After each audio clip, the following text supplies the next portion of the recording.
Sifat teladan Nabi Muhammad SAW. Mandiri. Nabi Muhammad SAW lahir pada 22 April 571 Masehi di Mekah.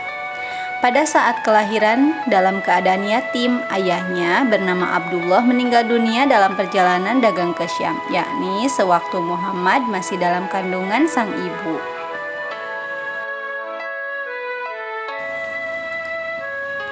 Seorang bayi laki-laki kecil dan bersinar telah hadir di antara mereka. Kelahiran Nabi Muhammad SAW memberikan sukacita kepada keluarga yang sangat menantikan kelahirannya. Dengan rasa sangat bahagia, sang kakek Abdul Muthalib menggendong Muhammad kecil keliling Ka'bah untuk bertawaf. Dan pada saat itulah sang kakek Abdul Muthalib memberi nama kepada bayi laki-laki itu dengan nama Muhammad.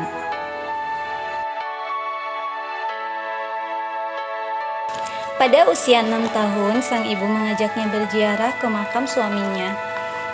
Menempuh perjalanan sepanjang 500 km ditemani oleh Ummu Aiman.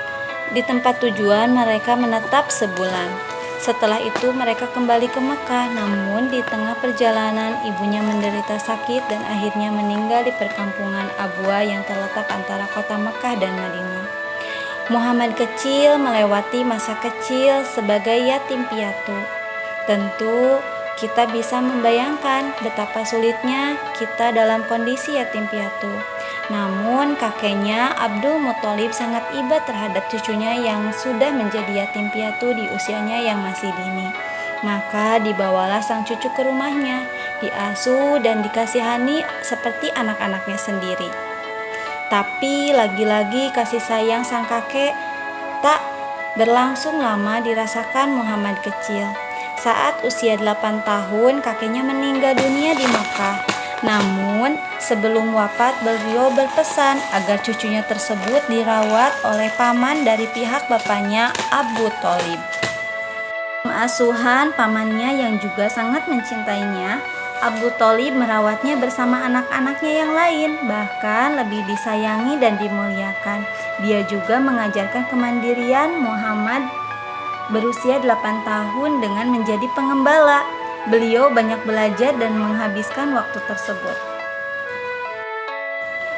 Pada usia 12 tahun, ia sudah mandiri dan berdagang sampai Syria di bawah pamannya. Dan ia terus berusaha dan belajar dalam perbisnisan. Hingga usianya dewasa 25 tahun, Muhammad telah jadi pengusaha yang kaya raya. Sudah berdagang hingga luar negeri, tidak kurang dari 18 kali. Selain berdagang, Nabi Muhammad SAW juga giat dan gigih dalam mengembala. Kambing-kambing yang ia miliki sangat gemuk-gemuk, jadi para pembeli sangat menyukainya. Tentu apa rahasia keberhasilan dia tersebut ya? Yaitu berbekal kepercayaan. Muhammad kecil sudah memiliki prinsip kejujuran dan amanah sehingga pengelola modal orang lain, baik dengan sistem upah ataupun bagi hasil, mereka senang dan puas. Bayangkan saja, jangkauan perdagangan Muhammad muda mencapai Yaman, Syria, Busra, Irak, Yordania, Bahrain, dan simpul-simpul perdagangan lainnya di Jazirah Arab. Itu menunjukkan kegigihan dalam bekerja dan membangun hubungan antar masyarakat secara baik. Adapun terkait kemandirian, ia selalu bekerja keras dan belajar. Kita bisa ambil contoh kemandirian dan kegigihan beliau untuk mengajarkan kepada kita, khususnya anak-anak muslim, untuk belajar mandiri dan menjadi pejuang. Karena beliau, Nabi Muhammad SAW adalah suri teladan kita, baik semenjak kecil maupun hingga wafat. Wassalamualaikum warahmatullahi wabarakatuh.